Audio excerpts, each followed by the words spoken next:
Bonsoir à tous. Le procureur du parquet antiterroriste vient de parler.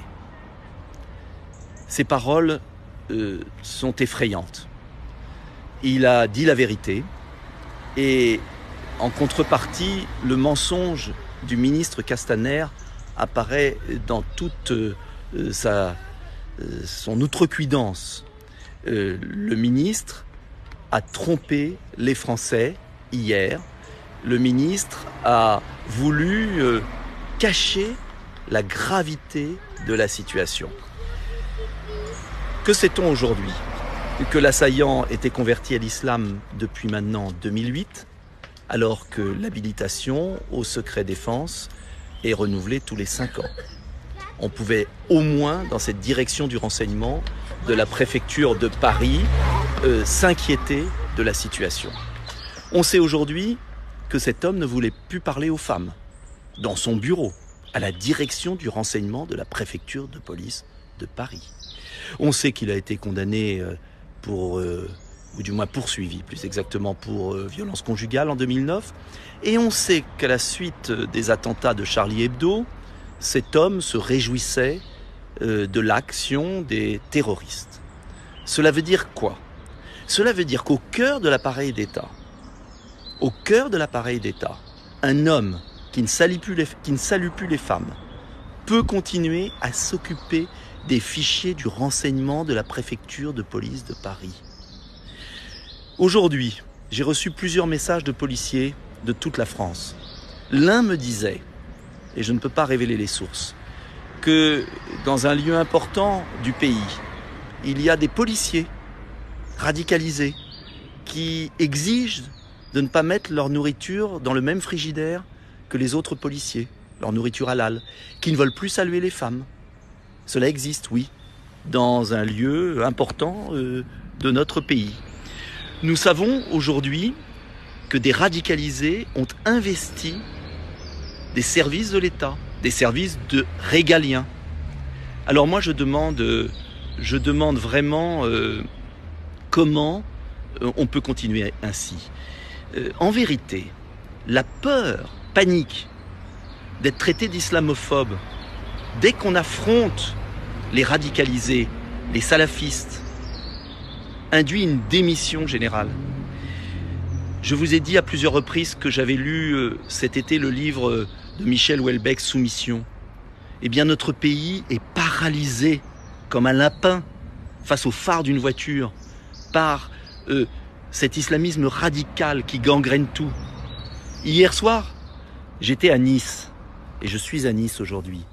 Et je rencontrais au dîner de Debout la France une femme musulmane qui me disait « Mais quand allez-vous réagir ?» Elle me disait « Je suis musulmane, je pratique ma foi en toute quiétude et je ne supporte plus l'influence des mosquées salafistes. Quand allez-vous fermer la centaine de mosquées salafistes qui a déclaré la guerre à la France ? Il est temps d'agir. » Alors, à Debout la France, nous proposons 5 mesures immédiates, car il faut maintenant rentrer dans le concret.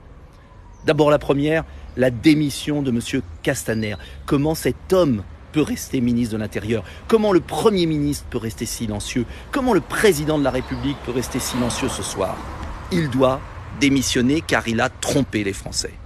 Le deuxième point, c'est que je propose un serment de laïcité pour tous les fonctionnaires de l'État. Ce serment de laïcité dans les fonctions régaliennes doit permettre de vérifier la radicalisation de personnes qui auraient tendance, comme celui-là, à dériver de manière à les exclure des tâches d'intérêt général.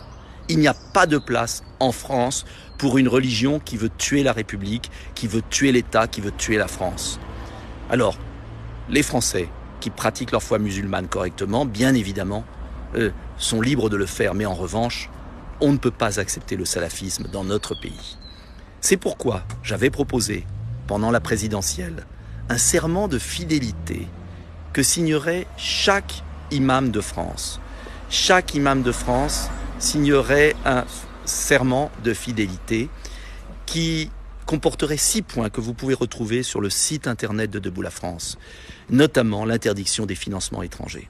Car il n'est pas acceptable que des puissances étrangères financent une idéologie de haine qui dénature complètement cette religion. Enfin, je propose l'expulsion de tous les fichiers S étrangers, ainsi que des délinquants en fin de peine, qui doivent quitter notre pays. Ce sera cela de moins comme risque. Et puis, dernier point, je vous demande de relayer partout notre proposition de bien évidemment arrêter avec le retour des djihadistes de Syrie. La semaine dernière, le gouvernement a autorisé le retour de femmes, compagnes de djihadistes de Syrie, qui ont tué, qui ont massacré, qui ont égorgé, et qui arrivent avec leurs enfants dans notre pays. Vous le savez, en 2020, sortiront de prison des terroristes, parce que la justice a été trop faible et n'a pas appliqué les 30 ans de réclusion criminelle pour entreprises terroristes à de nombreux islamistes. En un mot, il est temps maintenant d'arrêter la naïveté. Je demande qu'il y ait le plus de relais possible de toutes ces vidéos pour que, enfin, on arrête avec la soumission française de nos élites, de cette oligarchie qui est à genoux devant ce nouveau fascisme. Il est temps de défendre la liberté, l'égalité, la fraternité, en un mot, ce qui fait les valeurs de la France. Bonne soirée et mobilisons-nous. Il est temps de le faire.